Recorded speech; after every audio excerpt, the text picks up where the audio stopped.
Le cinéaste franco-suisse Jean-Luc Godard a dit, et je cite, « Je ne veux parler que du cinéma. Pourquoi parler d'autre chose? Avec le cinéma, on parle de tout et on arrive à tout. » Vous êtes bel et bien dans Focal Fixe, mesdames et messieurs. Soyez les bienvenus. Ce soir, nous allons parler d'un grand homme. Nous allons parler d'un cinéaste togolais, réalisateur, producteur. On le reconnaît également comme directeur de festival. Nous allons ensemble essayer de décortiquer le mystère autour de cette personnalité incontournable dans le monde cinématographique togolaise et comprendre également son événement, je peux le dire comme ça, qui intervient depuis déjà 10 ans. Qu'est-ce qui va se passer cette année?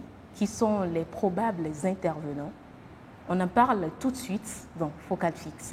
Bonsoir et bienvenue à tous.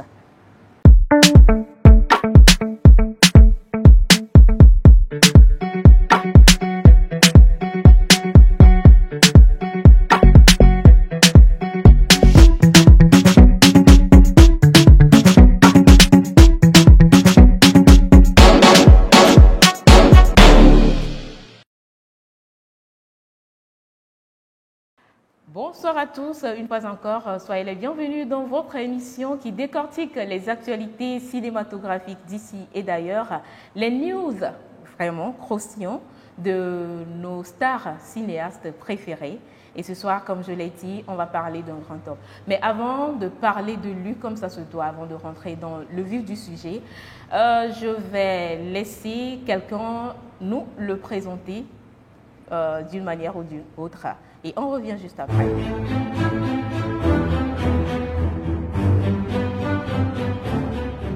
Talentueux, rigoureux, est cet invité que nous recevons aujourd'hui, Joël Mmaka Tchedré.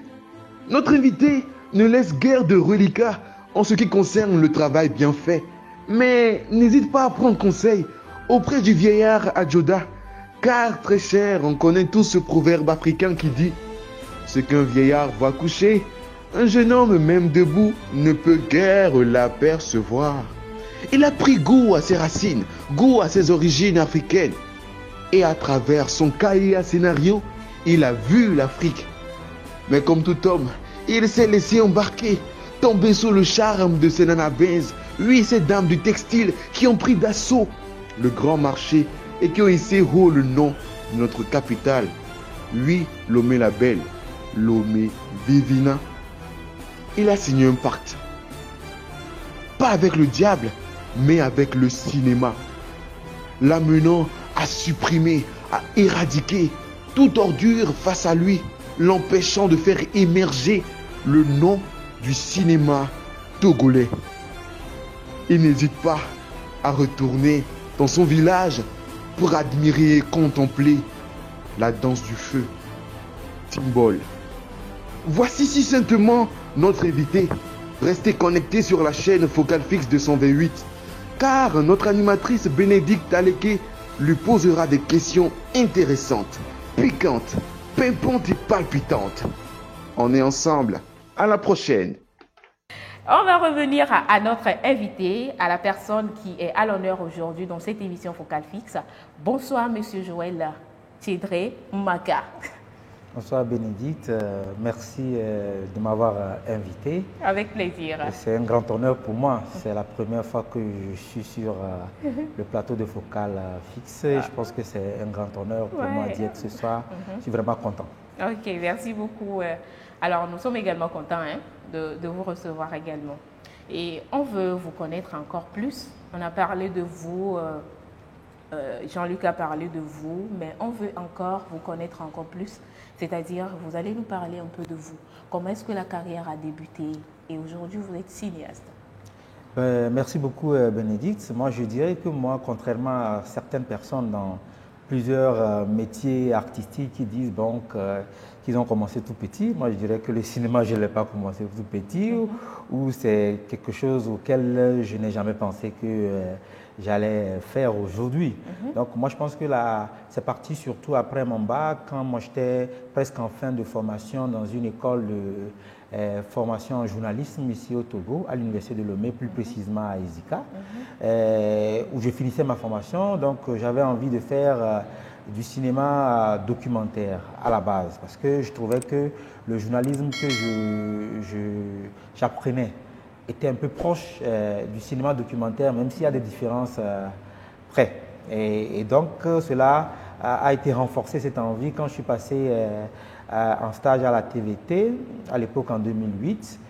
J'ai senti que dans le traitement de l'information pour la télévision, ce n'était pas vraiment la même chose que quand on traite un sujet pour en faire un film documentaire, par exemple. Quand vous faites un reportage pour un journal télévisé, vous avez la possibilité de traiter votre reportage en 1 minute, 1 minute 30, au plus 2 minutes. Donc des fois, vous n'allez pas dans les détails, vous ne prenez pas le temps d'aller en profondeur parce qu'on ne peut pas tout dire en 30 minutes de journal télévisé. Exactement. Donc il y avait des contraintes. Et les contraintes ne se limitaient pas à ça. Vous savez, ceux qui ont exercé un peu le journalisme, vous savez, il y a une hiérarchie dans le fonctionnement. Quand vous êtes journaliste, vous avez une rédaction. Et dans la rédaction, il y a un rédacteur en chef. Et même si c'est une chaîne de télévision, après il y a un chef d'antenne, il y a tout un chef de programme et tout ça. Quand vous faites votre reportage, il est corrigé, reformulé, retravaillé au goût du rédacteur en chef avant que le reportage ne soit mis à l'antenne. Des fois, quand vous revoyez votre propre reportage, vous avez l'impression que c'est pas votre article ou votre reportage. Donc, tout ça a renforcé mon envie d'aller vers le cinéma parce que je pensais que là-bas, faire un film, même si on fait des courts-métrages, vous disposez d'un peu plus de temps pour faire votre film et de traiter votre sujet comme vous le voulez, avec votre propre regard, même si on va dans les détails, selon que vous ayez un financement, une production ou une coproduction, il peut y avoir des influences, mais ce n'est pas la même chose que pour un organe de presse qui a une ligne éditoriale qu'il faudrait que vous respectiez forcément. Donc ça m'a mené comme ça vers le cinéma parce que en 2008, j'ai passé un concours pour adhérer à une école de cinéma qui est l'une des meilleures en Afrique, et qui est au Maroc, qui s'appelle ESAV Marrakech, École supérieure des arts visuels de Marrakech. Et j'avais réussi à ce concours. À l'époque, j'étais avec mon collègue Marcelin Bossou. C'est là que je l'ai même connu, en 2008. À ce moment, il travaillait à RTDS à l'époque. Et on a réussi au concours, mais malheureusement, moi, je n'avais pas pu partir parce qu'il manquait un peu de moyens pour le faire. Donc, c'est comme ça que ça a commencé. Après, comme je ne pouvais pas aller, je suis allé au Bénin, à Isma, et c'est là que j'ai commencé véritablement, en fin 2008, une formation en cinéma. Bon, là, ce n'était pas du cinéma documentaire pur, mais en réalisation cinéma et télévision. C'est parti de là. Ok. Et bon, vous avez fait le cinéma Isma après. Donc, vous êtes également... L'histoire n'est pas finie. C'est vrai que j'ai bougé énormément parce que ISMA, c'était l'école par laquelle je suis rentré au cinéma. Et donc, comme j'étais dans un parcours licence, déjà avec Izika, et ça m'a permis de boucler ma licence avec Izika.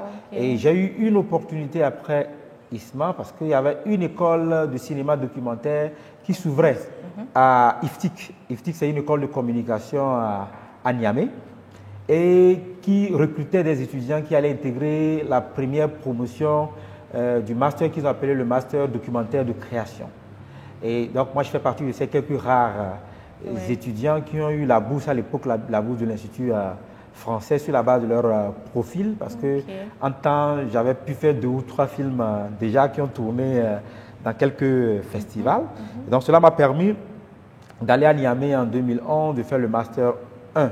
Là-bas, ensuite, l'Institut français a reconduit ma bourse l'année qui a suivi pour aller en France, faire cette fois-ci un Master 2 en option production, mais spécialisation documentaire de création. Donc, moi, j'ai obtenu mon Master en 2012. C'est à partir de cette année, en même temps, à la fin, que j'ai créé ma société de production, les films du siècle qui aujourd'hui à bientôt 11 ans. Donc, donc voilà, donc ça veut dire que j'ai commencé par mon premier film, je l'ai fait en 2009. Donc j'ai commencé vraiment par faire des films à partir de 2009. Donc après, il y a beaucoup de stages de formation, beaucoup de résidences d'écriture, que ce soit au Mali, au Niger, en France, au Gabon, au Burkina, tout ça. Donc il y a eu plusieurs festivals à gauche, à droite, et voilà.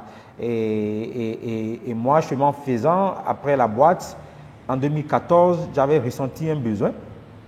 Et le besoin était déjà même avant mon retour ici au Togo, vous savez, quand vous dites à un Togolais, en général, que vous avez fait des études en cinéma, que vous revenez au pays monter une structure, essayer de faire avancer les choses. Donc, les gens nous trouvaient comme des utopiques, comme on le dit à l'époque. Le cinéma au Togo, ici, quel film on voit? Donc, c'était beaucoup de moqueries. En tout cas, quand moi je me rappelle dans les années 2010, quand tu dis encore le cinéma togolais avait beaucoup de moqueries. Les gens disaient moi des fois que notre cinéma là, c'est comme on le dit dans notre jargon vernaculaire, que bon, c'est du pour nous, pour moi, pour nous, pour. Tu vois, il y en a même qui se demandent est-ce que on a un cinéma dans les Togo tout toi? Voilà, donc c'était des trucs comme ça. Donc j'ai dit, écoute, c'est vrai que tout commence par quelque part. Donc on n'a pas la même longueur que d'autres pays voisins, mais il faut des gens qui, à un moment donné, décident d'en faire quelque chose de sérieux et de travailler là-dessus pour que d'autres suivent. Donc c'est comme ça que nous, on a commencé. J'ai pensé à monter ensemble un festival. À l'époque, c'était avec l'aide de Madame Christelle Akere-Bourou, qui avait une école de cinéma qui s'appelait Écran et qui a formé quelques techniciens aujourd'hui même qui sont sur le marché, qui étaient intéressés par le projet, qui disaient ça serait aussi un tremplin pour montrer certainement des films qui sortaient de formation. Et c'est comme ça qu'en 2014, nous avons monté le festival de films Émergence, qui est à sa 10e édition aujourd'hui, qui a pris le temps de grandir. On va en revenir quand même vers la fin de l'émission, on va en revenir pour parler de l'émergence et tout. Mais j'aimerais qu'on parle un peu des films du siècle, la structure de production. Vous avez dit que vous l'avez monté déjà, ça fait presque 11 ans, vous avez déjà 11 ans. Quelles sont les activités ou bien quel est le bilan aujourd'hui après 11 ans de travail ou bien de cette structure-là? Donc aujourd'hui, nous avons un bilan satisfaisant, moi je dirais, à mon niveau, par rapport à l'environnement et au marché cinématographique que nous avons dans notre pays, qui est en train d'être structuré, qui est en train de grandir. Faire un film, ça a été toujours un défi au Togo. Ça, vous le savez mieux que moi.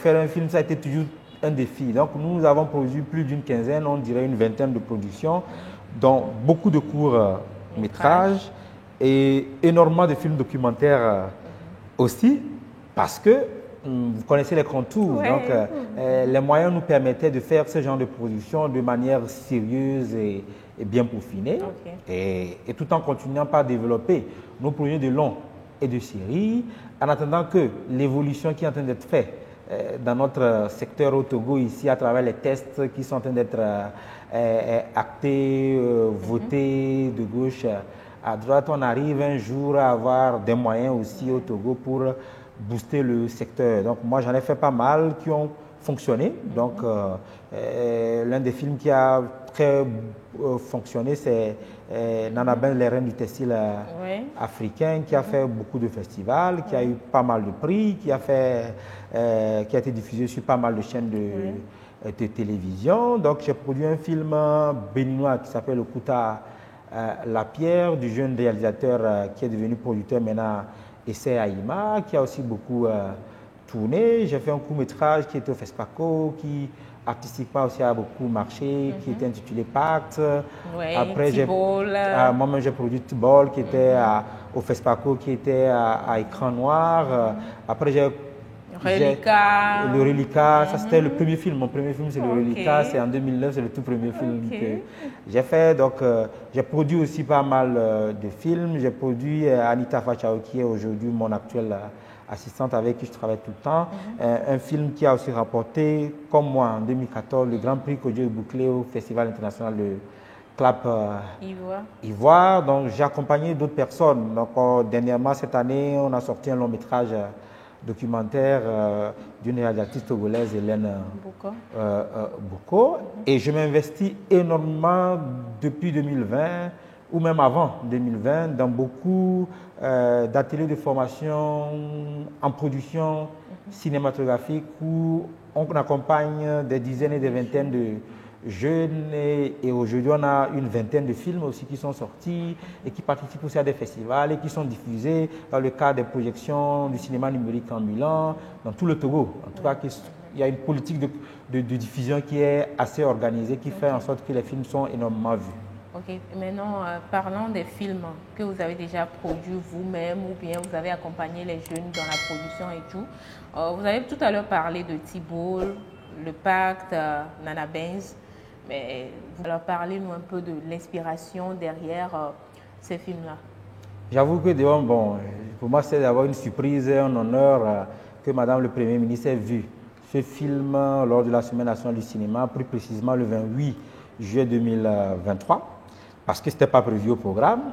Et c'est un film qui date de 2013-2014, ça fait quand même pas mal de temps que ça a été produit. Mais vous savez, c'est ce que moi j'aime dans le cinéma documentaire. C'est pour ça que c'était l'un des gens vers lequel je suis allé quand j'ai voulu rentrer en cinéma. Le cinéma documentaire, c'est des œuvres de mémoire. Ça veut dire qu'un film que vous faites aujourd'hui, en 2023, s'il est bon, quand on le ressort en l'an 2050, l'an 2100 ou l'an 2000, je ne sais pas quoi, 40 ou autre, le film va toujours parler aux gens qui le regardent.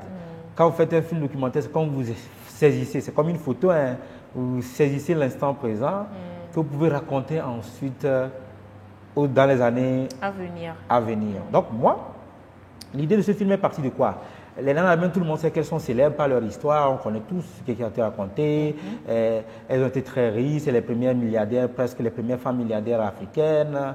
Et ça, elles ont gagné grâce à leur travail, à leur labeur, surtout dans leur intelligence par rapport au commerce du tissu wax hollandais. Il y a des films qui ont été faits, mais malheureusement, quand vous essayez de vous documenter, vous vous rendez compte qu'il n'y a pas assez de films. Moi, j'avais vu 3 ou 2 films, principalement. Un film documentaire allemand et un film documentaire danois. Et qui avait un angle de traitement différent. Très différent, en tout cas. Et donc, je disais que c'était quand même assez dommage qu'un Togolais ne puisse pas, n'ait pas encore fait un film sur ces braves dames que nous apprécions tous, que nous rendons hommage à chaque fois qu'il y a une occasion. Donc, moi, je rentrais comme ça, et c'était l'un des premiers films que je faisais après ma formation quand je suis revenu au Togo. Je me suis dit, tiens, je pense que ça va être quand même à juste titre qu'il y ait ce film-là qui rend hommage à ces femmes. Beaucoup me demandent, est-ce que je suis un petit-fils de Nana Benz? Est-ce que j'ai un lien? Non, moi, je n'ai pas de lien avec une Nana Benz. C'est juste une fierté, en tout cas, d'un Togolais, de raconter cette histoire qui est appréciée aux yeux de tout le monde quand on le raconte. Donc, c'est comme ça que ça a été fait. Donc, on a la chance que quand on tournait, il y avait encore 2 Nana Benz, l'une des dernières. Donc, les 2 dernières qui vivaient encore de la génération des Nana Benz, Madame Haïté et puis Madame Dédé Crépi, qui est décédée il n'y a pas longtemps, donc, qui ont été dans le film, qui ont renforcé le film par leur témoignage. Donc, c'est à peu près ça. Ok, déjà félicitations pour le film. Et, je pense qu'on en a vraiment besoin de faire des films qui parlent du Togo, de l'histoire des Togolais. C'est très important. Alors, vous avez parlé tout à l'heure de vos casquettes, producteur, réalisateur, directeur de festival. J'aimerais savoir, toutes ces casquettes-là, comment est-ce que vous arrivez à gérer les casquettes en tant que producteur, en tant que réalisateur, en tant que directeur de festival? Est-ce facile pour vous? Bon, justement, si vous vous rendez compte, je dis souvent aux gens que l'avantage, c'est que tout ce que nous faisons, même si ça semble être beaucoup de casquettes, c'est dans un même secteur. C'est dans le secteur du cinéma. Donc, il ne s'agit pas ici d'être producteur et ensuite qu'on vous retrouve au grand marché en train de vendre, Exactement. en train de vendre des céréales ou en train d'essayer de vendre des tissus pagne. Voilà. Donc, moi, je suis producteur, réalisateur, beaucoup plus producteur maintenant. Je suis directeur d'un festival de films. Je suis responsable de l'association togolaise du cinéma numérique ambulant. Parce que moi, je me suis dit qu'il fallait que la chaîne normale dans le circuit d'une industrie du cinéma normale soit respectée à mon niveau. Donc, vous allez voir qu'aujourd'hui, j'ai pu faire en sorte d'avoir autour de moi des structures qui me permettent de faire de la formation, de faire de la production, de faire de la distribution, même si ce n'est pas à 100%, et ensuite de faire de la diffusion. Parce que c'est ça le cinéma. Oui. Parce que le cinéma, c'est d'abord la formation. Il faut former des gens qui vont être aptes maintenant à produire, et quand c'est produit, il faut trouver un mécanisme pour distribuer et ensuite diffuser. Donc tout se résume en cela. Donc je fais en sorte comme ça de diriger en tout cas des structures qui couvrent toutes ces chaînes d'une industrie de cinéma normale. Ouais. Donc aujourd'hui, avec notre association, nous menons une formation qui donne la chance aux gens d'être formés dans tous les métiers du cinéma, parce que c'est la base.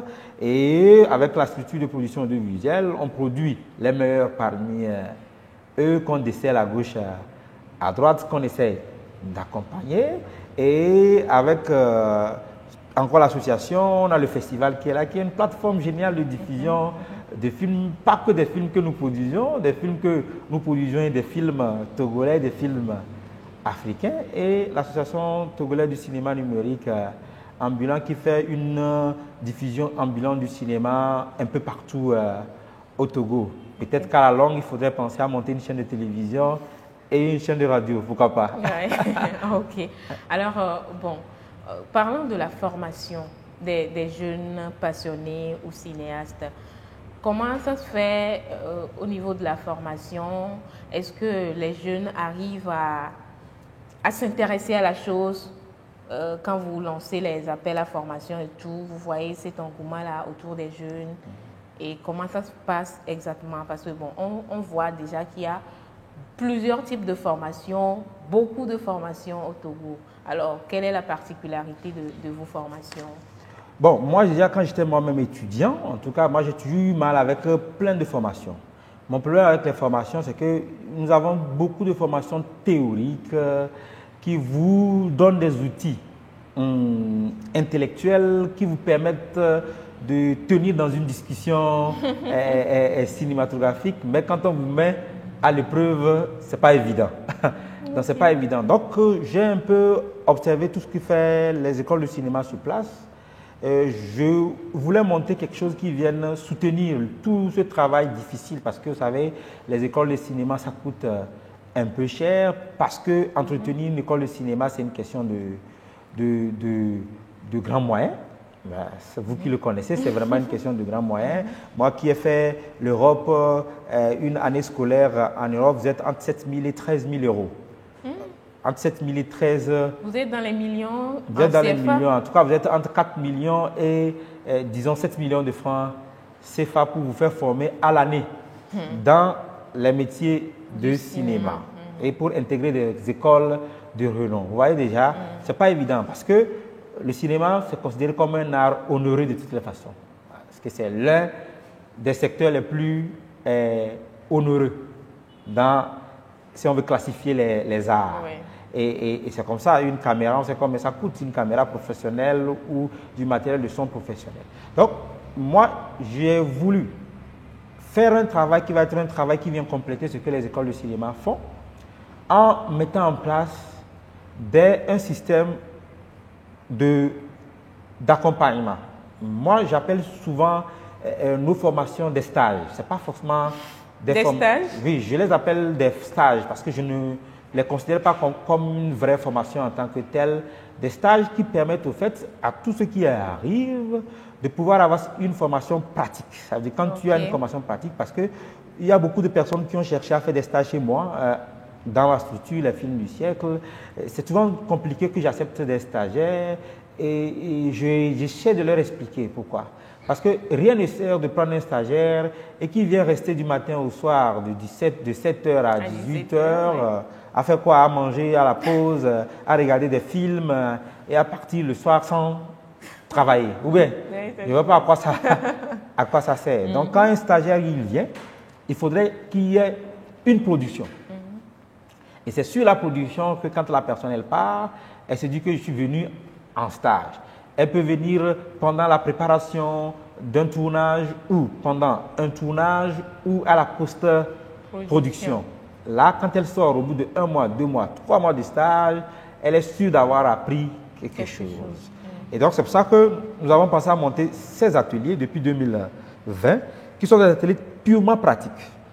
Parce que c'est des ateliers de production cinématographique qui, quand on reçoit les stagiaires, comme moi, j'aime bien les appeler, font toutes les étapes d'une production classique. De l'idée à la post-production d'un film, en si peu de temps. Parce que c'est aussi important parce que faire un film, c'est de la pression permanente. Que vous ayez beaucoup de temps ou moins de temps, vous êtes tout le temps dans la pression. Quand vous arrivez à vous faire former dans des styles de formation, des cas de formation où vous disposez de 3 semaines pour faire un court métrage, top pour nous, vous êtes 10 personnes, vous allez écrire, préparer, faire un casting, tourner, monter et diffuser le film au dernier jour, c'est beaucoup de pression qu'on se met, mais pas pour faire un mauvais film. Je suppose que vous avez eu l'occasion de voir certains films qui sont sortis de ces ateliers. Si on ne vous dit pas que c'est des films sortis d'ateliers, si on masque en générique ou un truc comme ça, vous ne saurez même pas que c'est des films sortis d'ateliers. Ça reste quand même des films avant tout.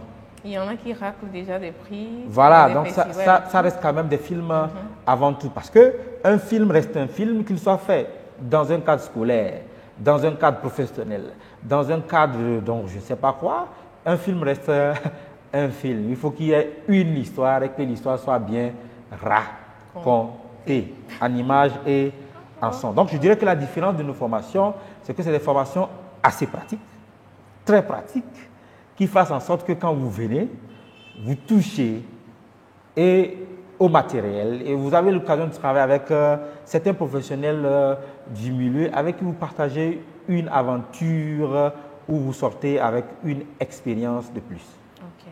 Alors maintenant, quand on parle des films documentaires, parce que vous êtes plus dans les films documentaires, aujourd'hui, selon mon avis personnel, c'est comme s'il y a il n'y a pas assez de films documentaires au Togo. On n'en produit pas assez. Et pourquoi? Quelle est la raison derrière? Des fois, j'en rigole un peu. Tu sais, quand on se retrouve dans des festivals, des fois même entre discussions de professionnels, on a tendance à penser que le cinéma documentaire, c'est un genre facile. Il faut l'avoir pratiqué pour savoir que le documentaire, ce n'est pas du tout ce qu'on croit. Le documentaire a un style de traitement, a une démarche totalement différente de la fiction qui fasse en sorte que vous avez votre objet qui est le réel. Vous travaillez sur des personnages réels, sur des histoires réelles. Et vous savez, à ce moment, ça devient très compliqué. C'est-à-dire que vous ne maîtrisez pas l'humeur de l'autre, vous ne maîtrisez pas forcément l'humeur du temps et de l'atmosphère qu'il fait. À chaque fois, il faut que vous vous adaptiez. Vous voyez, moi je dis souvent qu'en fiction, en général, quand on a un peu de moyens, on résout beaucoup de problèmes. Ce n'est pas qu'on n'a pas de problème. Quand il y a les moyens, on peut résoudre beaucoup de problèmes parce que vous avez la possibilité de vous payer le technicien que vous voulez, de vous payer l'acteur ou l'actrice que vous voulez, de vous payer même l'histoire que vous voulez. Oui. Et les décors que vous voulez, ça c'est la fiction ça. Mais en documentaire, si c'est sur un personnage que vous racontez une histoire, c'est sur elle, vous devez vous adapter à son histoire, quoi qu'il arrive, vous voyez, qu'on n'a pas les mêmes latitudes. Donc ici, c'est encore un genre où on doit encore former énormément. C'est parce que je pense que les gens ne l'ont pas encore abordé, ils ne le connaissent pas assez Et pour aimer quelque chose et le faire, il faut le connaître. Et c'est pour ça qu'on développe ce genre de formation aussi qui font, que vous allez voir dans chaque atelier qu'on fait, on essaie d'équilibrer les deux genres. Donc, si on fait, et le documentaire, si on fait deux productions, c'est forcément une production de fiction et une production documentaire. Ok, bon. Et aujourd'hui, comment est-ce que vous trouvez les films déjà tournés, les films documentaires togolais? Est-ce que selon votre formation, est-ce que nous arrivons quand même à respecter les consignes d'un film documentaire? Bon, ça, il faudrait juger. C'est un peu difficile à dire. Vous savez, dans le domaine d'art, l'art reste subjectif, comme on le dit. Chacun a sa manière de voir les choses. Mais maintenant, techniquement et artistiquement, il y a les bases. Il y a des bases. Quand vous voulez raconter, par exemple, un film en documentaire, vous savez qu'il y a certaines choses. Comme je vous parle de la réalité, il y a des dispositifs que vous mettez forcément en place qui ne sont pas des dispositifs de fiction. Vous savez, quand je tourne un documentaire, en général, on est en petite équipe, moyenne, technique, léger. Voilà, tu ne viens pas faire un documentaire avec un arsenal de machinerie, des trucs comme ça. À ce moment, on n'est plus dans ce côté réel de la chose. C'est aussi une école. Et un film documentaire, il s'écrit. C'est pas d'autres, quand tu dis, écoute, il faut écrire un film documentaire, beaucoup de personnes ne comprennent pas qu'on l'écrit aussi comme une fiction. Mais sauf que ce n'est pas la même technique d'écriture. Il faut que tu reformules sur ton papier quelle est ton intention, quelle est ta note de réalisation, comment est-ce que tu veux aborder le projet. Vous savez, un sujet, il peut être traité de plusieurs manières et il peut être adapté dans plusieurs arts.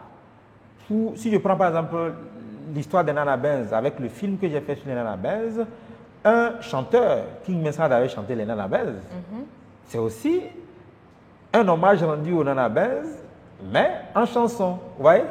Et une personne peut décider de le faire en slam, en conte, en théâtre.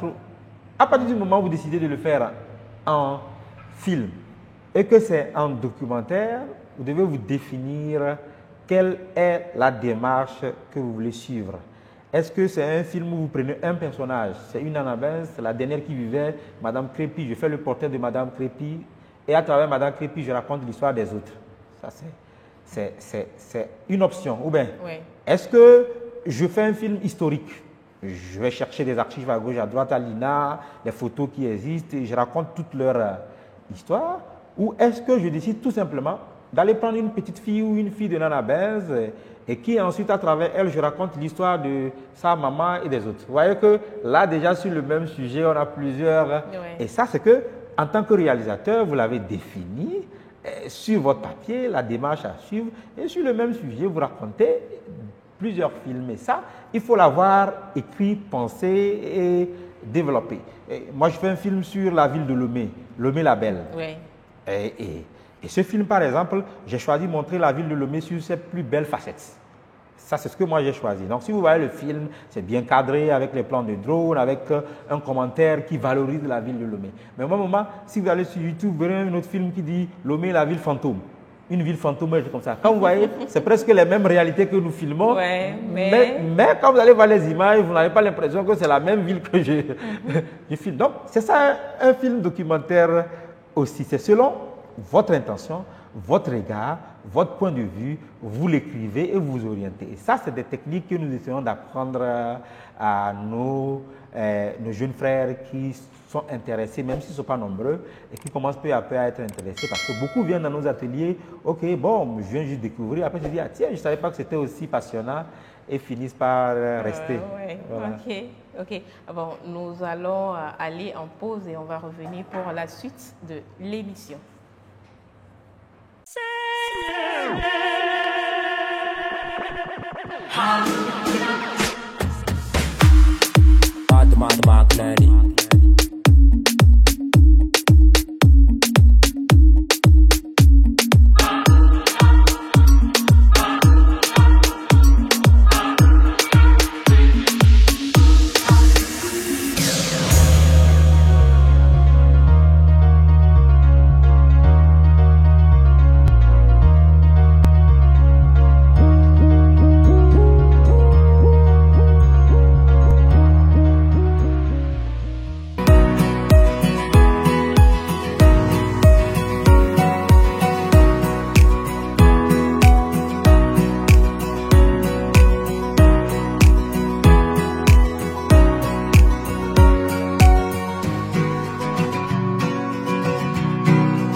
retour sur le plateau de Focal Fixe, votre émission préférée 100% cinéma, et nous sommes en train de discuter avec Monsieur Joël Tchédré Maka, réalisateur, producteur, directeur de festival.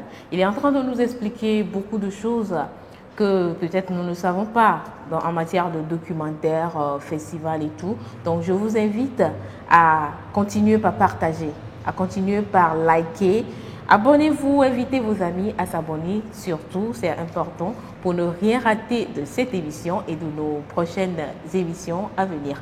Alors, Monsieur Joël, nous étions en train de parler de Lomé la Belle, c'est-à-dire des films documentaires et la raison pour laquelle on n'en a pas assez au Togo. Quel regard portez-vous aujourd'hui sur les films togolais? Bon, merci beaucoup, Bénédicte. Bon, ce que moi je pourrais dire, pour l'instant, ce n'est pas que dans le domaine du cinéma ou dans le domaine des films, c'est un peu surtout dans le domaine culturel et artistique togolais, où nous peinons toujours à définir une identité propre. Et vous savez, malheureusement, même jusqu'à dans la mode, même jusqu'à dans la mode, nous sommes pour l'instant très influencés par les cultures extérieures. Ok. Vous voyez, c'est comme ça parce que pour le moment, comme on le dit, c'est parce qu'il y a un travail qui doit être fait. Et ce travail commence par se faire quand on va un jour asseoir une industrie du cinéma togolais, avec un circuit de financement, de production et de diffusion normal. Aujourd'hui, on bricole. Sur beaucoup de productions, nous bricolons. Et à partir du moment où vous bricolez, vous avez envie d'intéresser. Quand vous avez envie d'intéresser, vous voulez avoir une référence. Et quand cette référence manque chez vous, vous êtes obligé d'aller chercher ça ailleurs. C'est pour ça que vous allez voir pas mal de films togolais où les acteurs ont tendance à imiter les accents d'ailleurs. Vous voyez?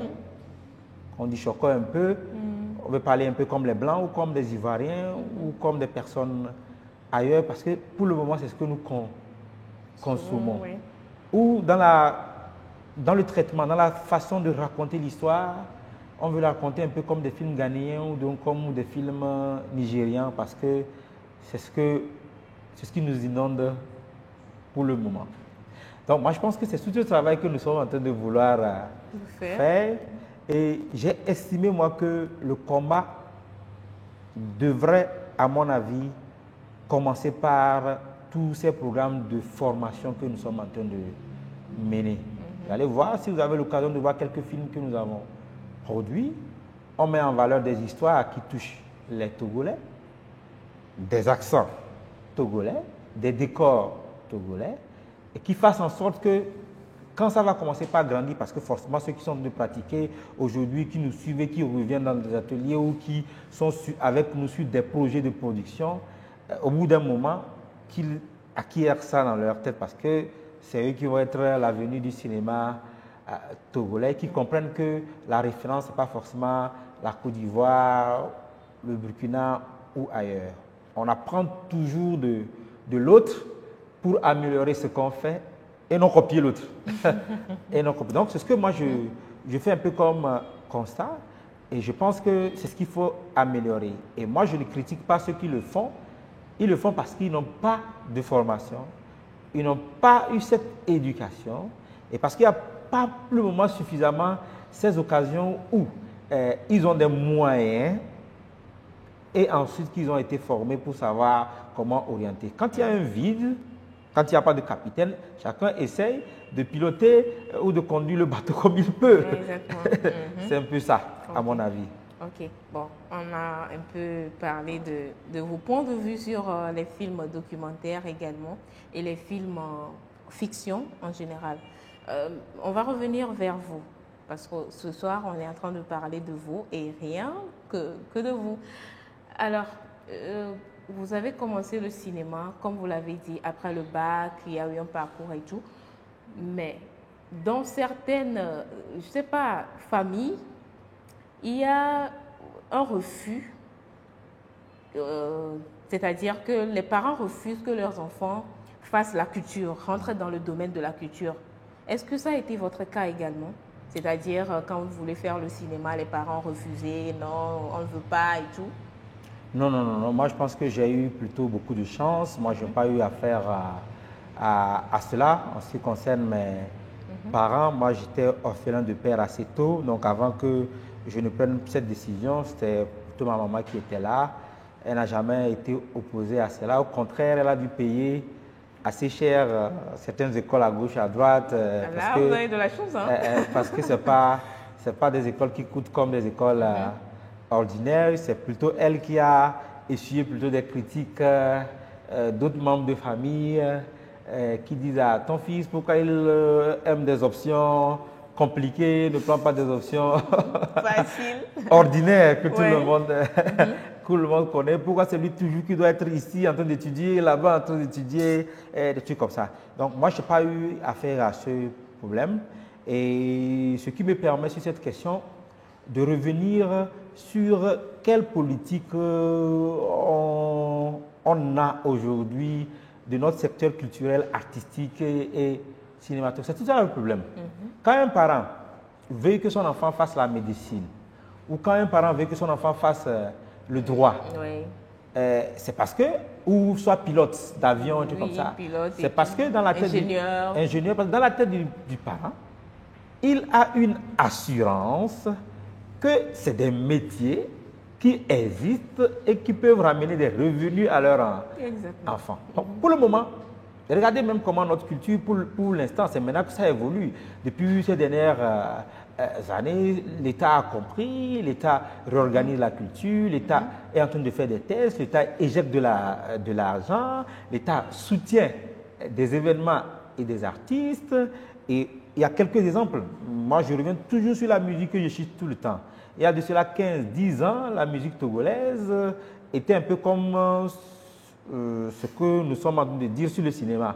Il y a 10 ans de cela, les gens étaient en train de discuter sur la musique togolaise comme on le fait aujourd'hui. Mais aujourd'hui, je pense que ce n'est plus un très grand débat en ce qui concerne la musique parce qu'on a vu quelques artistes de la musique togolaise, même si ce n'est pas encore ce qu'ils aspirent, être quelques-uns parmi eux qui tirent l'épingle du jeu par leur travail, surtout par leur travail, et qui fassent qu'un parent peut dire, ah tiens, si les Toufan arrivent à avoir une assurance du point de vue financier comme ça, si mon enfant veut le faire, qu'il a vraiment du talent, il va y arriver. Donc moi je pense que c'est comme ça qu'on devrait, un jour, aujourd'hui on a le Code national du cinéma de l'image animée. Le cinéma est considéré comme un métier au Togo. À partir du moment, on va commencer par enclencher des financements à gauche, à droite. Quand un fils dit qu'il est chef opérateur de prise de vue, qu'il est ingénieur de prise de son, et qu'on le voit sur une moto, 2 jours on le voit dans une voiture, un jour il a acheté un terrain, après il a construit, et qu'il mène une vie épanouie de ses parents, au bout de 15-20 ans, les parents de demain n'auront pas les mêmes mentalités. Donc, vous êtes en train d'encourager les parents à laisser leurs enfants, parce que c'est comme si vous êtes en train de promettre quelque chose, que bientôt quelque chose va arriver et qu'il y aura de l'argent dans le cinéma. Oh, bien sûr, il y a déjà de l'argent dans le cinéma. Vous savez, quand vous produisez pour le cinéma, vous ne faites pas un film pour le Togo. Les gens sont ici au Togo. Moi, je suis au Togo, je produis pour l'extérieur, je travaille avec l'extérieur, il y a des coproductions, il n'y a pas que le Togo. Le cinéma même, c'est l'un des secteurs artistiques et culturels où il y a plus d'argent d'ailleurs, même quand vous travaillez. Un film, quand il veut rapporter, il rapporte gros. Hein. Quand il veut rapporter, il rapporte gros. Et ça, par exemple, les parents aujourd'hui, il y a une méconnaissance, ça c'est normal. J'ai parlé du droit, de la médecine, on maîtrise, mais à partir du moment où ils vont commencer par connaître un peu, ça va changer. Alors, est-ce que vous personnellement, vous vivez plutôt de votre art, qui est le 7e art aujourd'hui, vous vivez du 7e art? Parce que bon, on dit, il y a certains qui disent, masque qui est l'eau, tout ça là c'est masque. Il y a quelqu'un qui a dit tout à l'heure que c'est pas avec l'argent que j'ai acheté ça là. Parce que bon, on ne sait pas hein, de votre cas à votre niveau, c'est un masque ou bien il y a quelque chose. Bon, si vous avez peur de nous dire qu'il y a quelque chose, mais c'est pas grave. Non, moi je pense qu'il ne faut pas être ingrat. Il ne faut pas être ingrat et ça, ce n'est pas bon du tout aussi. Il ne faut pas être ingrat par rapport au métier que nous exerçons. Moi, je ne fais que ça. Vous avez cité tout à l'heure qu'on a beaucoup de casquettes. On a appris que ça. Donc, vous avez appris qu'à faire la menuiserie. Si ce n'est pas la menuiserie que vous pouvez faire, vous ferez quoi d'autre? À part retourner apprendre autre chose. Oui. C'est ça. Donc, si vous avez appris à faire la mécanique et que vous ne vivez pas de la mécanique, parce que vous vivez d'autres choses qui est louche. Vous voyez? Donc, moi, je peux dire que moi, je ne fais que ça. C'est ça que j'ai appris. Je n'ai pas appris quelque chose d'autre. Mais après, vous voyez, moi, je varie un peu. Vous allez voir, je suis dans le domaine associatif, entrepreneurial, diffusion, production. Il y a plusieurs choses qu'on cumule, mais toujours dans la même vision. Dans la même vision qui est d'amener notre cinéma de l'avant. Okay. On peut dire qu'on rend grâce à Dieu, que bon, aujourd'hui, on ne peut pas dire qu'on mène une vie une vie de pacha ou bien une vie de truc, mais au moins on arrive à vivre et à manger, à boire, c'est important. Ou bien. Oui, je suis en train de sourire parce que bon, il y a certains qui nous regardent parce que bon, tout le monde, tous nos téléspectateurs ne sont pas forcément des cinéastes, qui se posent la question, est-ce que bon, je peux me réveiller le matin et faire le cinéma pendant 365 jours et puis je vais vivre de cela, je vais vivre épanoui et tout. Nous avons des exemples et vraiment, il y a un exemple sur le plateau. Vous pouvez l'approcher pour avoir plus de détails, pour comprendre encore les choses, quoi. Parce qu'on peut dire également que le cinéma, ça nourrit son homme, ça nourrit certaines personnes et il faut aussi savoir le faire parce que si je comprends bien, monsieur Joël Tchédré, c'est qu'il faut avoir des stratégies, il faut avoir des méthodes, des moyens de le faire pour pouvoir s'en sortir. Bien sûr, vous n'aurez pas totalement ce que vous voulez, certes, mais est-ce que c'est ça que vous avez choisi comme métier? Est-ce que vous l'avez appris? Ça, c'est ça la base. Parce que quand tu n'apprends pas un métier, tu débarques dans le métier et au bout de 2-3 mois, tu veux en vivre, c'est pas possible. Et comprendre aussi que c'est une question de travail de longue haleine. Malheureusement, c'est ça dans le cinéma. Un film peut vous prendre 5 ans, un film peut vous prendre 10 ans, un film peut vous prendre 1 an. Il peut marcher ou ne pas marcher. Donc, ça reste, c'est compliqué. Ça reste un domaine où il y a une incertitude totale. Mais à partir du moment où vous avez appris votre métier, vous connaissez votre marché, vous allez tenir compte. Moi, j'ai fait une école de production, par exemple.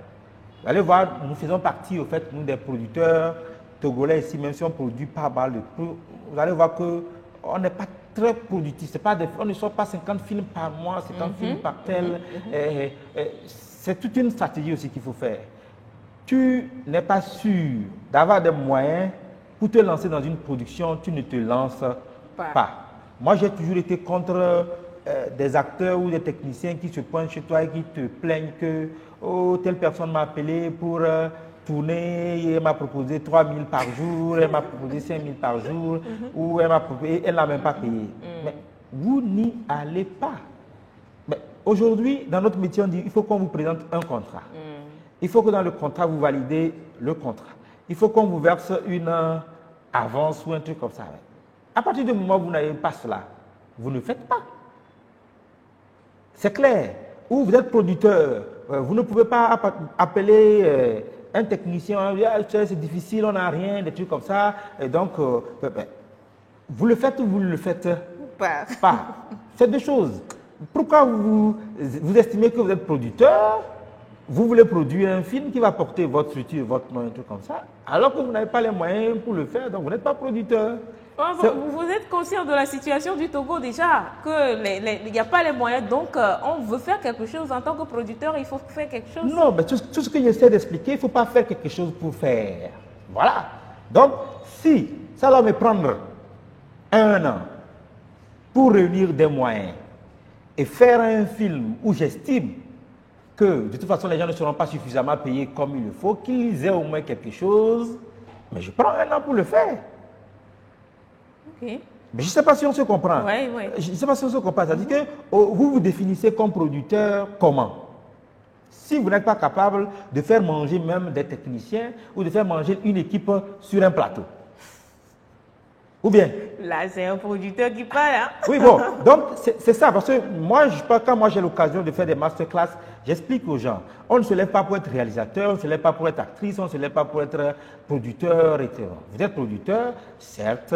Quand vous voulez l'exercer, vous l'exercez comme il faut. Dans toute production, il y a toujours des hauts et des bas. Il y a toujours des petits problèmes dessous. Mais quand vous vous tapez la poitrine, que je me lance dans la production d'un film, vous êtes le premier responsable, vous endossez toutes les conséquences. C'est comme ça qu'il faut fonctionner. Voilà.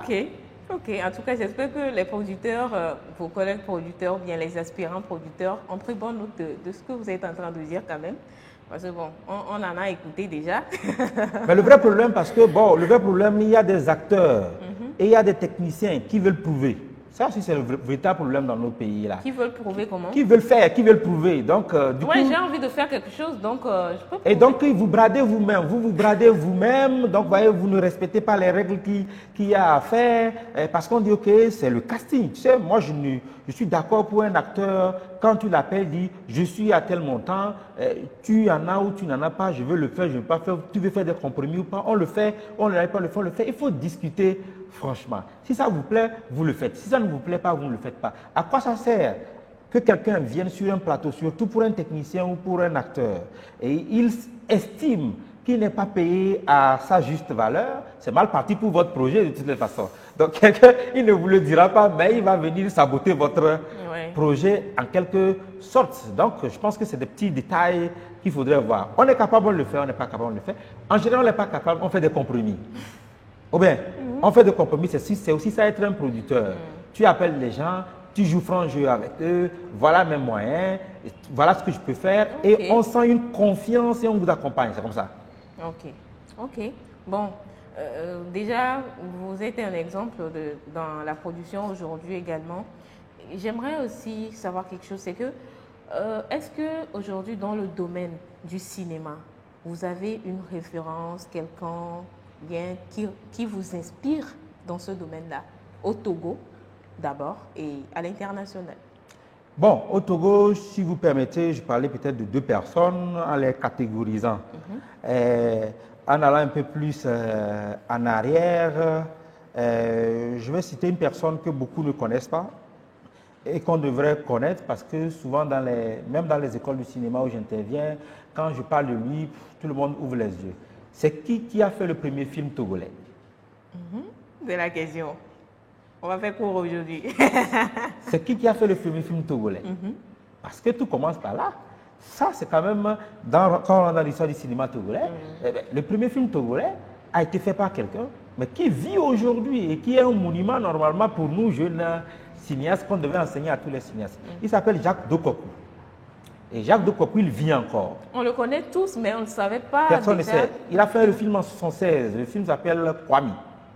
C'est un film tourné au Niger, mais qu'il a écrit, qu'il a tourné. Ça, c'est le tout premier film dans tous les catalogues sur Internet. Quand vous allez taper le film togolais, vous allez tomber sur Jacques Dokokou. Donc moi, je pense que c'est, pour le citer, comme je disais, on peut lui rendre hommage. Parce que quelqu'un qui a osé, on parle du 21e siècle 2023 où le secteur n'est pas toujours fameux, et qu'il a fait, qui a essayé d'aider certaines personnes comme il peut, et qui est aujourd'hui surtout photographe.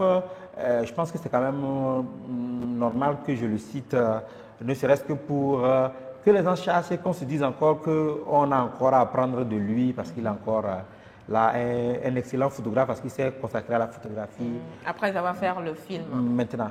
Donc moi, je respecte aussi le grand frère Stephen Haff, parce que il a commencé il y a pas mal de temps, et il essaie au fait, lui, de comprendre le marché et d'adapter sa façon de faire avec la réalité togolaise à sa manière.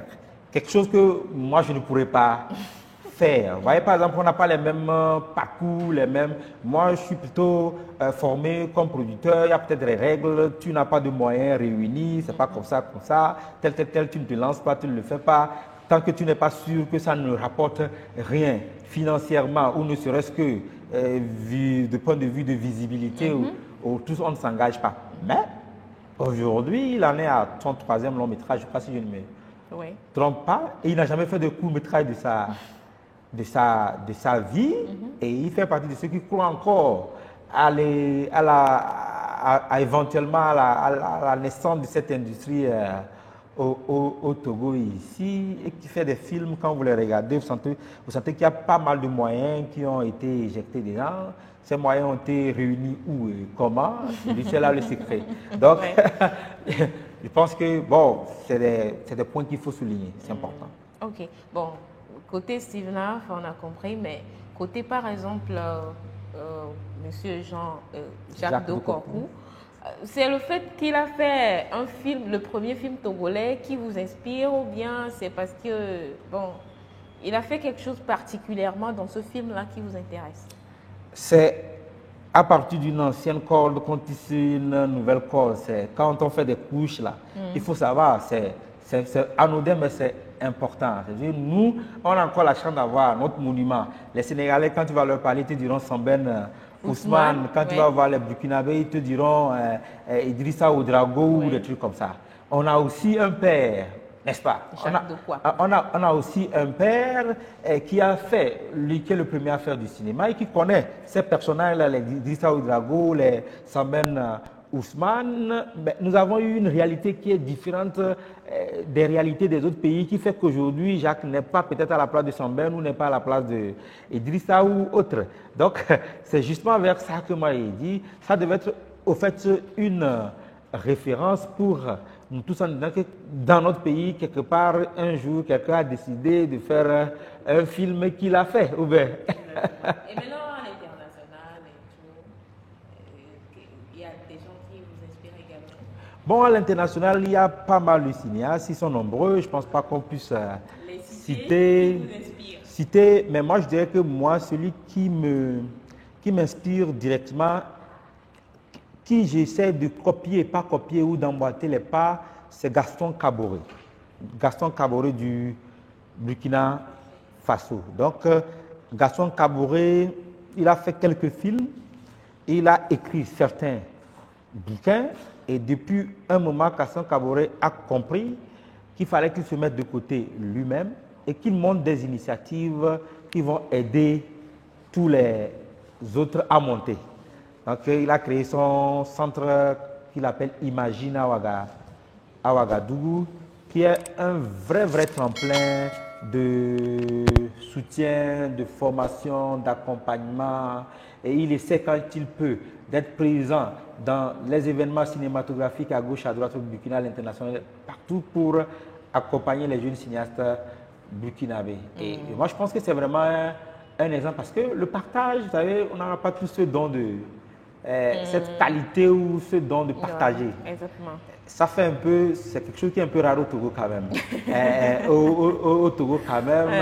Et ça devrait être au fait l'une de nos qualités, nous qui avons eu certaines opportunités que d'autres n'ont pas forcément eu, de penser au partage. Okay. Et si vous me connaissez bien, j'essaie de faire tant que je peux. Le partage. Et c'est ce qu'on fait à travers les centres qu'on vient de monter ou à travers, parce que nous on vient de monter un centre de production et de formation en audiovisuel, et à travers le festival où on fait venir des gens, où on fait voyager aussi des Togolais, où on crée des conditions pour que ce partage existe. Voilà. Okay. Et parlons de festival, nous allons revenir maintenant au festival Émergence, qui sera à sa 10e édition cette année. Tout d'abord, j'aimerais... qu'est-ce que ça fait d'être directeur de festival? Quel est... c'est pas... ce travail-là derrière un directeur de festival? On se lève aujourd'hui pour être directeur de festival. Il y a un truc à faire pour être directeur de festival. Et quand on est directeur de festival, quel est le sentiment et qu'est-ce que ça fait? Bon, être directeur de festival, bon, d'autres personnes diront délégué général d'un festival, bon, on peut se dire que c'est la galère. C'est un peu comme être un producteur. Donc, c'est vraiment la même chose. C'est-à-dire que tout se repose sur vous. Et tout simplement. C'est-à-dire que réussir à convoquer, inviter, rassembler des gens, une centaine de personnes et plus, pour un événement sur quelques jours, vous savez que ça n'a jamais été facile. Des gens qui sont déjà pères et mères de famille, ne serait-ce que dans la petite, dans la petite chaîne familiale, on sait déjà ce que combien ça coûte d'avoir une responsabilité des gens sur soi. Donc je pense que ce n'est pas forcément quelque chose qui est gain, hein, je sais pas, mais au même moment, c'est passionnant. C'est passionnant parce que vous allez vous définir des objectifs et surtout une vision. Et en général, quand vous faites un festival comme on le fait, vous ne pensez pas à vous.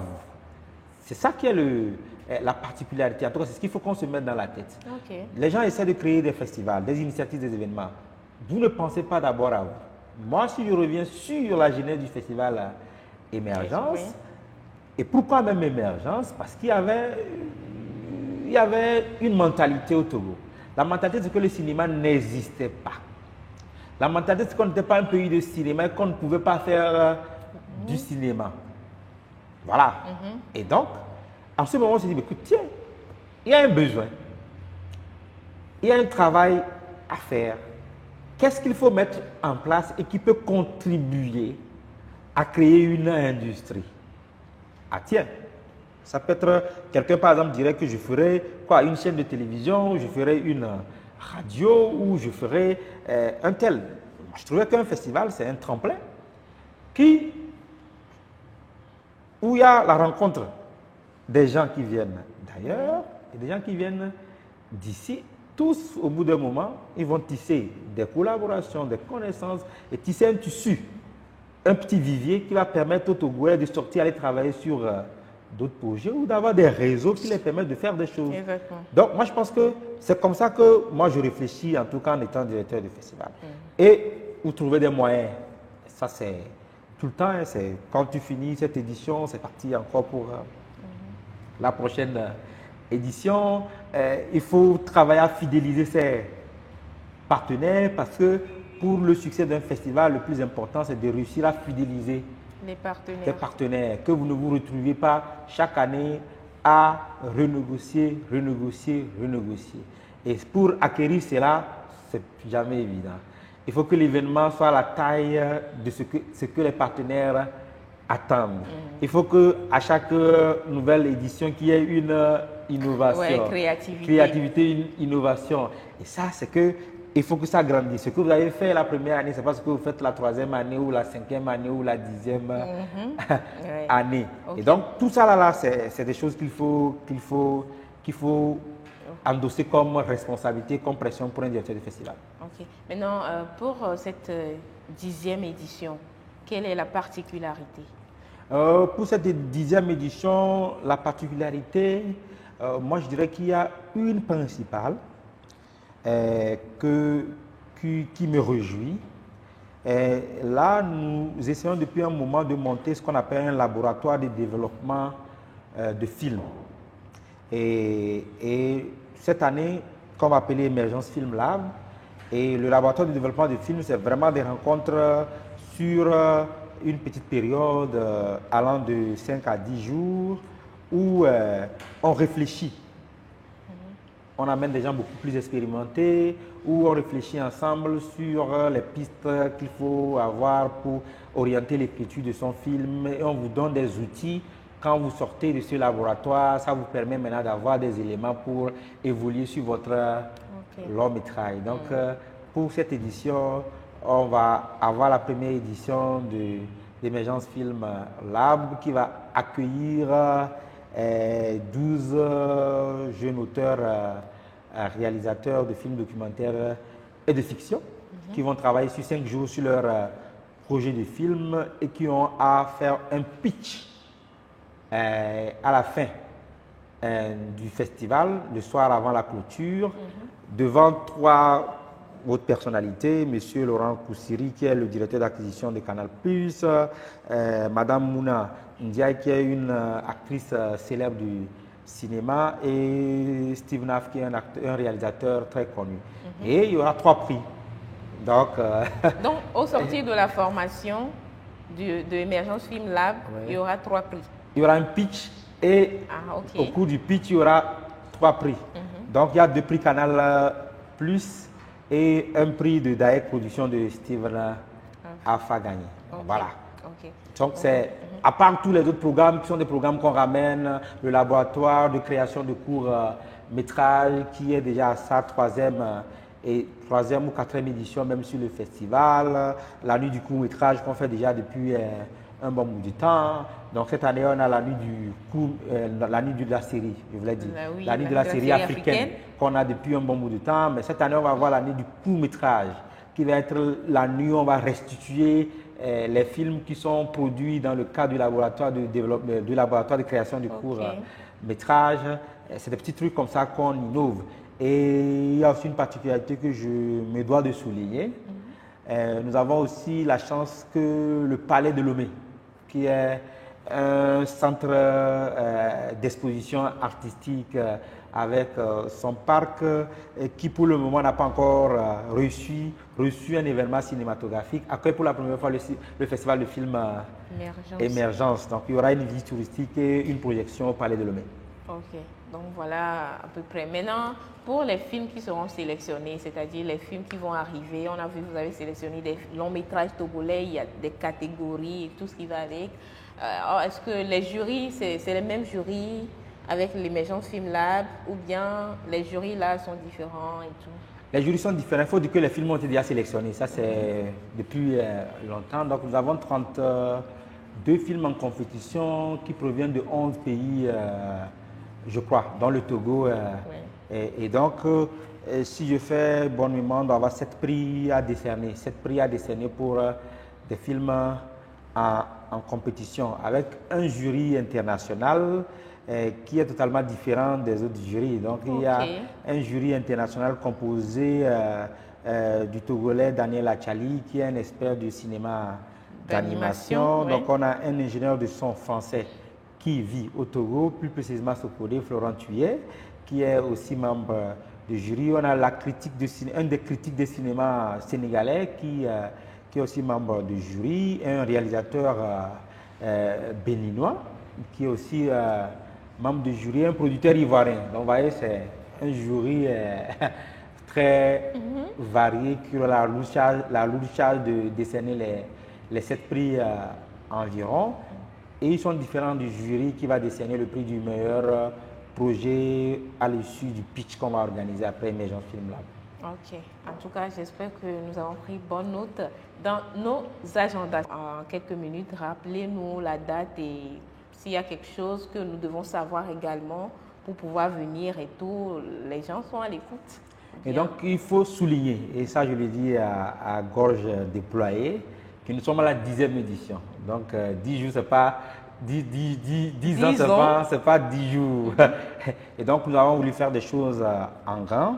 Et donc, cette année, on fait l'ouverture à Canal Olympia Godopé. Donc, le festival lui-même, c'est du 4 novembre au 8 novembre. Du 4 novembre au 8 novembre. Mais on a des laboratoires qui commencent un peu plus tôt. Par exemple, le laboratoire de création de courts-métrages commence le 30. J'avais oublié de les citer aussi, avec une particularité aussi qui est un atelier en jeu d'acteurs qui va être animé par Mounia Ndiaye, que j'avais déjà cité, sur 10 jours, qui commence aussi un peu plus tôt, le 30 octobre. Mais ça, c'est une sélection. Donc, voilà. Donc, le festival, même, c'est du 4 au 8 novembre. L'ouverture, le 4 novembre, au palais à Canal Olympia Godopé. Donc, le 5, on a une projection spéciale au palais de Lomé. Le 6, on a une projection au Goethe Institut. Le 7, on a la restitution, la nuit du court métrage à l'Institut français. Et puis, le 8, on a la nuit de la série africaine avec la clôture du festival à Canal Olympia Godopé. Donc, entre-temps, on a le village du festival qui va être installé du 5 au 8 novembre à Agora Senghor. Donc c'est là-bas que va se dérouler les masterclass, les rencontres, les débats, les discussions. Ok. Donc il y en a plein. Il y en a plein. Donc il y a une rencontre des femmes cinéastes. Il y a un masterclass, une discussion autour du cinéma documentaire. Il y a un autre débat autour de l'économie de la série Ok. télé. Il y a un autre sur le film d'ouverture. C'est un film ivoirien qu'on va monter à l'ouverture, qui est un exemple en tout cas de film commercial qu'il faut promouvoir aussi. Monsieur le maire qui va venir discuter un peu de sa démarche et tout. Ça, c'est sur le village du festival du 5 au 8 novembre à Agora Senghor. Ok, merci beaucoup à vous et j'espère que nous avons pris bonne note dans nos agendas. Du 4 au 8 novembre, il y aura du lourd en matière du cinéma togolais et donc vous êtes tous invités à venir voir comment les choses se déroulent, à venir participer massivement à cette grande messe-là du cinéma togolais. Et nous sommes pratiquement à la fin de l'émission. Avant de finir, j'aimerais vous demander tout d'abord si vous avez un message à l'endroit de vos collègues cinéastes togolais, un message à l'endroit du public togolais et en général si vous avez quelque chose, un appel à faire, c'est le moment. Oui. Donc tout ce que moi je peux dire d'abord à l'endroit des collègues, c'est que bon, on sait tous qu'on vit les mêmes réalités, c'est compliqué, mais bon, c'est toujours le courage qu'on ne relâche jamais, surtout à l'endroit de mes collègues producteurs. La plupart de la production, ou presque la grande partie du cinéma se repose sur nous. et donc nous avons une lourde tâche. On a commencé par faire des choses qu'on continue par le faire, même si pour le moment on n'a pas encore de retour, en espérant d'avoir du retour un peu plus tard. Donc maintenant pour le grand public et tout ça, c'est qu'on commence par s'intéresser à nos propres productions. Il y a des lacunes. Les lacunes vont être améliorées. Vous voyez? Il faut qu'on crée des acteurs. Vous voyez? Les gens, ils ont créé des acteurs. Ils ne sont pas forcément de bons acteurs. Mais ça se crée, c'est imaginaire, et puis on installe ça dans la tête des gens. Et quand vous voyez, vous les célébrez partout. Aujourd'hui, vous voyez Gourou, on saute partout, les acteurs nigériens, tout comme ça. Donc, on commence par travailler à créer, soutenir nos acteurs aussi. Et les acteurs aussi, quand on les soutient, qu'ils soient humbles. C'est important. Qu'ils soient humbles, c'est quelque chose, vous avez dit. Qu'ils soient humbles. Et au public, vraiment. Déplacez-vous quand il y a les films togolais. Il y a un qui est en salle actuellement qui tourne. Déplacez-vous, soutenez, payez pour regarder. Venez quand il y a des festivals, il y a des trucs comme ça. Soyez curieux, regardez, encouragez, applaudissez, vendez. Même, il faut même survendre même ce qu'on fait. Et c'est ce qu'il fait. Vous voyez, aujourd'hui, tu fais un petit truc et puis tu tapes sur tous les murs. Voilà ce que je fais. À force de dire que c'est bon, ce que je fais, ça va finir par installer dans la tête des gens que ce que tu fais est bon. Même si, en réalité, c'est limite. Donc, c'est comme ça qu'il faut qu'on fasse, à mon avis. Voilà. Ok. Merci beaucoup à vous d'être passé sur le plateau de Focal Fixe. J'espère que nous serons également tous au rendez-vous du 4 au 8 novembre pour participer au festival Émergence. Et merci beaucoup à vous, chers téléspectateurs, de nous avoir suivis. Merci à tous les techniciens, Michel, Lorenzo, Boris, Alaka, Alerte, Clémentine. Également, merci à Okada qui m'a habillée aujourd'hui. Merci à la place TPA que nous utilisons pour faire cette émission-là. Vos partenaires, on est toujours à votre disposition pour toute collaboration, pour l'évolution du cinéma togolais à travers cette émission Focal Fixe. Merci beaucoup à Monsieur Alono Folie depuis les USA qui nous suit actuellement. Et merci à tous ceux qui soutiennent cette émission. Continuez de le faire, partagez autour de vous, parlez de l'émission autour de vous. Partagez, likez et surtout abonnez-vous parce qu'il y a du lourd qui arrive. Merci et bonne soirée à vous.